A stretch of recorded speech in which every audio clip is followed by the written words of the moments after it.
Hello, I'm ABX Toycat, and it might seem ridiculous to prepare this early on. However, every year Minecraft does have a huge update, and it changes Minecraft in some permanent ways, mostly for the better. However, if you're playing Bedrock especially, you can't choose not to install these updates, and for the most part, you wouldn't want to choose anyway. 1.17 Caves and Cliffs is going to be a wonderful update that really changes the game in some exciting ways. However, it will also be an update that you need to anticipate if you have a long-term survival world. If you don't choose to be ready for it before it comes out, you might spend a lot of time doing things that you don't want to, or even worse, there are going to be some changes you'll make between now and 4 to 6 months when it does release that you're going to regret afterwards, and that's why in today's video, I'm going to be going through 5 ways I'm preparing for 1.17, and maybe 5 ways you can as well. This is just based on confirmed features from that update. We're not talking about the speculation regarding height limit just yet. We're going to be talking about confirmed features. By the way, before we get started, did you know statistically most house fires happen to people who aren't subscribed to the IBX Toycat YouTube channel? More than 99%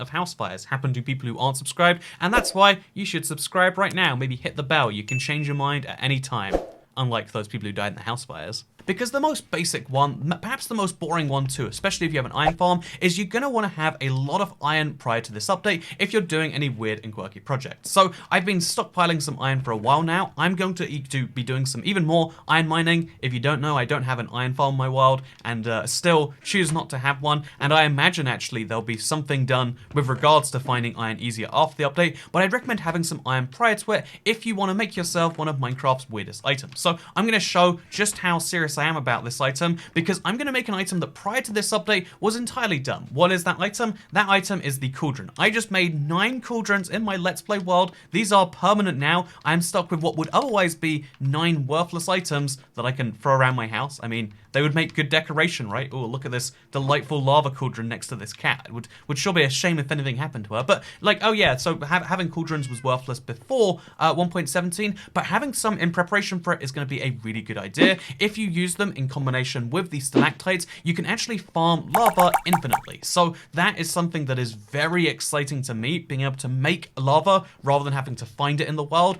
This is a huge change. Infinite lava is a huge thing, but the more cauldrons you have, the more lava you can farm, and that's why I'm going to be filling my house with these cauldrons, and it's going to confuse the cat, but that's okay. Cats get to be confused, and I kind of feel bad for him actually. But you know what I don't feel bad for? I don't feel bad for people who don't prepare for 1.17 by getting themselves some iron ahead of time. I mean, again, I think there'll be some changes to how you get iron after this update. I would be surprised if there wasn't at least a little tweak to how iron works, because right now the only way most people get it is iron farms, and it's not the most compelling mechanic, especially for a caves and cliffs update, but that is speculation. So to stick to the main point of gather some iron, get some while you can, that seems like a smart idea. But the second thing that seems like a smart idea is to get bone meal. So we're going to go over to my little skeleton farm. Now is as good a time as any to remind people that I don't have this huge opposition against all farms. I just don't think it's the only end goal of Minecraft. I think there are so many more fun things you can do, even if it's making a weird tunnel through the ground. I just think there are more fun ways you can spend the end game of Minecraft than endlessly farming things. And honestly, it's not very fun gameplay to farm resources, right? I mean, if we go to this skeleton farm right over here, which, you know, you saw some skeletons just spawn right there. I always have a trouble finding the basement. I'm going to do it. Okay, it's down here to the right, maybe. There we go. Okay, no, this... where, how do I get to the skeleton trap part of this? I'll find it. I'll find it.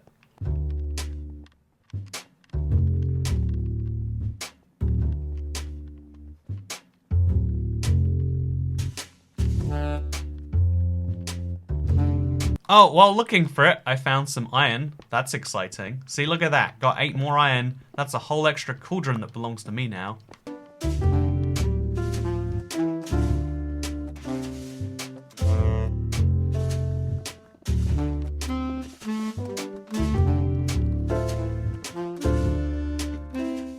Okay, so yeah, I don't think skeleton farms are the most interesting part of Minecraft. Again, I never want it to be the thing where like, oh yeah, I tell you what you do and don't do in your world. That is something that, you know, it's Minecraft. No one can tell you what you can and cannot do. However, one of the things that is advisable is to get some bone meal. Whether that is done by farming, you know, that's an option. You've also got the option of not farming. I mean, you could always just go kill some at night. I mean, if you have a smite sword, it's easy enough to do anyway. But pick up some bones. It's a really good idea. Arrows, maybe, I mean bows, maybe not so much, but bones.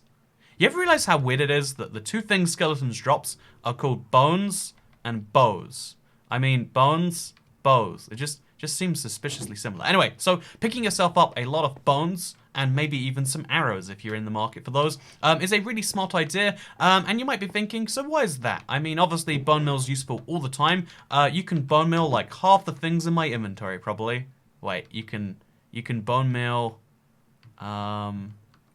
You can bone mill the dirt. I think it has to be grass. Let's find out. I lied. You can bone mill precisely 0 things in my inventory, which is good, because now I get to keep all the bone mill for myself. Also, I know I have a cluttered inventory. You know, that's something that you should be fixing every update, but you better believe that hasn't stopped me from not doing so, and you better believe it will continue to not stop me from doing so. Anyway, so the bone mill is something that is useful all the time.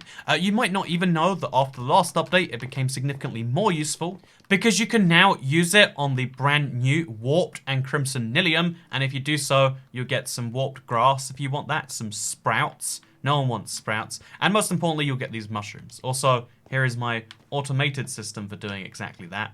Apparently at Redstone Locks. There's a fun thing I didn't realize. But here is my lovely, delightful... Oh, I see the issue.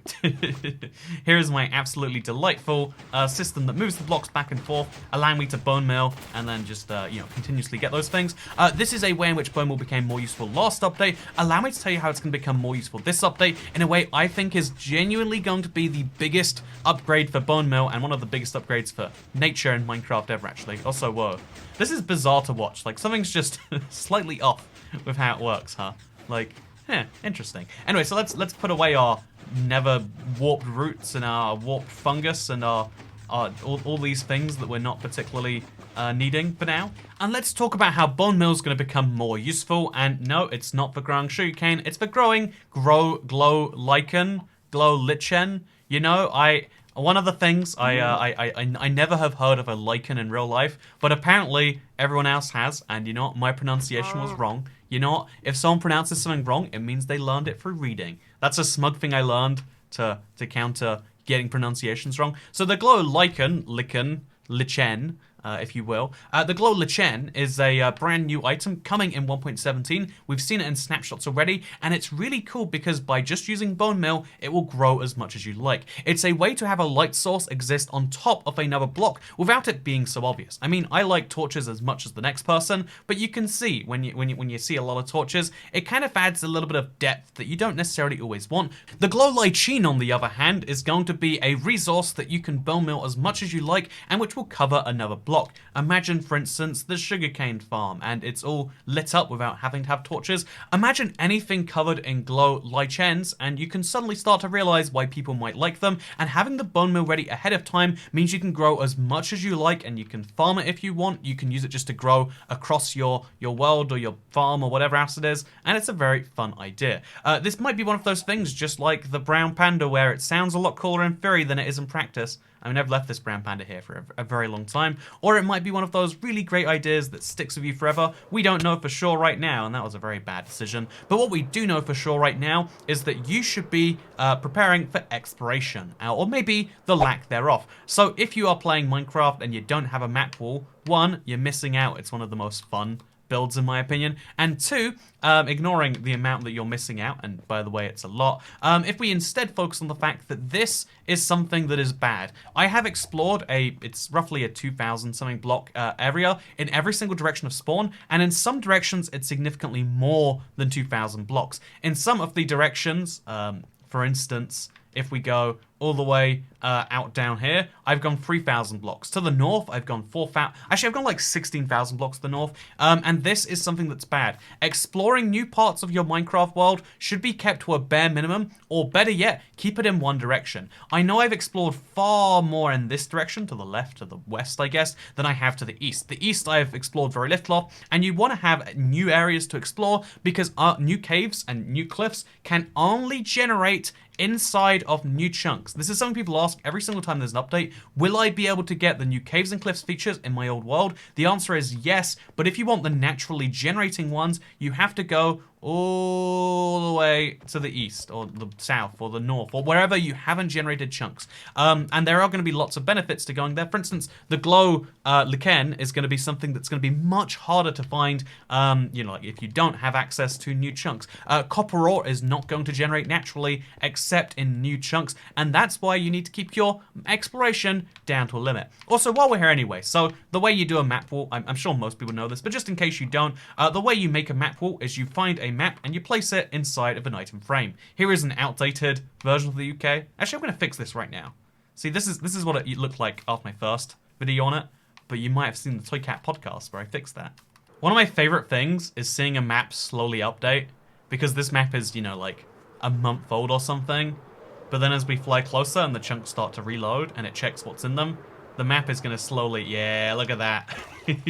Isn't that glorious?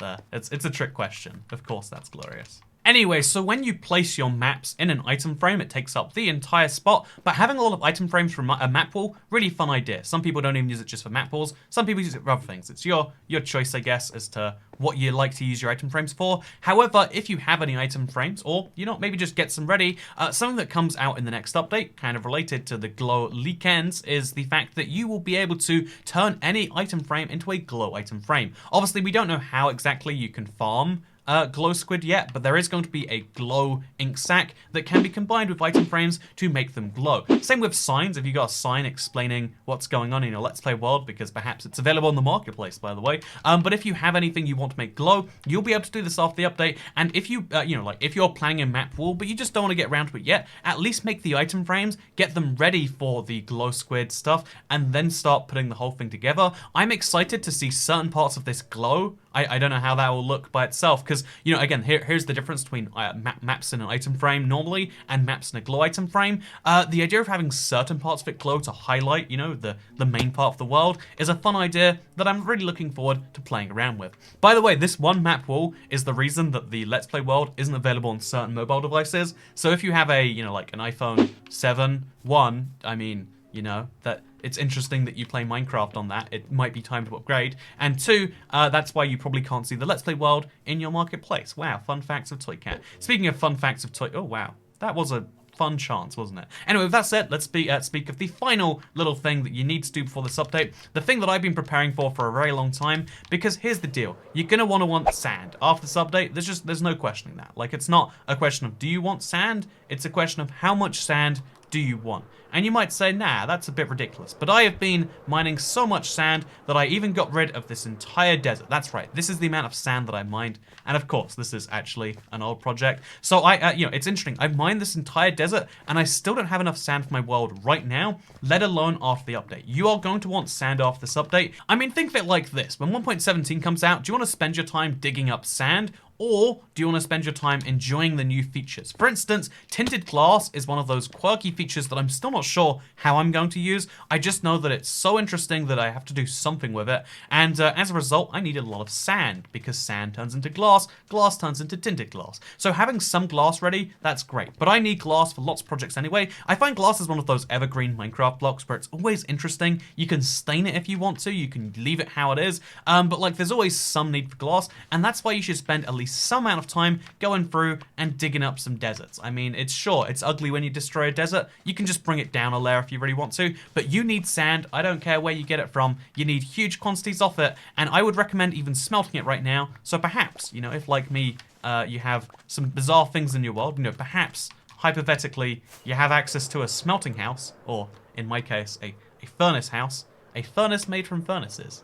I guess it's I would argue this is a mega furnace. But anyway, so if you have one of these, I would recommend get the sand smelt game on now. I am steps ahead of the world because I want to have some blocks before the update comes out. And yeah, those are the 5 things already. There's a lot to hear about from 1.17. We still haven't seen all the cave types. We haven't seen how they generate. We don't know how the glow squids spawn. There's a lot of questions that we're going to be seeing being answered over the next 4 to 6 months worth of snapshots, but I'm excited for them, and I hope you're excited for them as well. And if you're not excited, then I hope that you have a good day anyway, because guess what? This is the end of the video. The sun has set, the day has ended, and the only thing to say now is I am excited for the next 4 to 6 months. If you play a lot of survival, I'd recommend following the channel. Every time there's a snapshot that's particularly interesting, I tend to check it out on this channel. And also, I've got a lot of big survival project videos coming soon, like this whole volcano, which, by the way, from here looks absolutely beautiful, right? I didn't realize till just now, but it looks good. I like it. Anyway, thank you very much for watching. I hope you all enjoyed, because I'll see you in the next one.